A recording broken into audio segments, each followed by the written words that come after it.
فأخذ موسى عصاه فطلب الحجر فجعل يقول صوبي حجر صوبي حجر حتى انتهى إلى ملأ من بني إسرائيل فرأوه عريانا أحسن الناس خلقا وأبرأه مما كانوا يقولون۔ حضرت موسیٰ علیہ السلام نے اپنا جو لاٹھی تھی وہ لے لی اور پتھر کا پیچھا کیا اور کہنے لگے پتھر میرے کپڑے، پتھر میرے کپڑے، یہاں تک کہ بنی اسرائیل کے ایک جماعت کے پاس پہنچ گیا وہ پتھر۔ پس انہوں نے موسیٰ علیہ السلام کو ننگے ہونے کی حالت میں دیکھا، اس حال میں کہ آپ صلی اللہ علیہ وسلم تخلیق کے اعتبار سے سب سے اچھے اور خوبصورت تھے، اور آپ علیہ السلام موسیٰ علیہ السلام ان تمام عیوب سے پاک تھے جو وہ کہا کرتے تھے۔ قال وقام الحجر فأخذ ثوبه فلبسه۔ راوی کہتے ہیں کہ وہیں پر وہ پتھر رک گیا، پس موسیٰ علیہ السلام نے اپنے کپڑے لیے اور ان کو پہن لیا۔ وطفق بالحجر ضربا بعصاه فوالله ان بالحجر لندبا من اثر عصاه ثلاثا او اربعا او خمسا فذلك قوله يا ايها الذين امنوا لا تكونوا كالذين آذوا موسى فبرأه الله مما قالوا وكان عند الله وجيها۔ تو موسیٰ علیہ السلام نے پتھر کو اپنی لاٹھی سے مارنا شروع کیا، یقیناً پتھر میں اثر ہے ان لاٹھی کے اثر سے، یعنی جو جو ضرب انہوں نے لگائی پتھر پہ اس کے نشان پڑ گئے۔ تو وہ نشان 3 تھے یا 4 تھے یا 5، یعنی اتنی دفعہ انہوں نے مارا کہ وہ نشان بھی اس پر پڑ گئے۔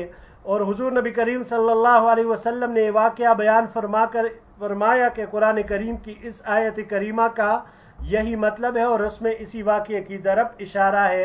ھذا حدیث حسن صحیح، یہ حدیث حسن صحیح ہے۔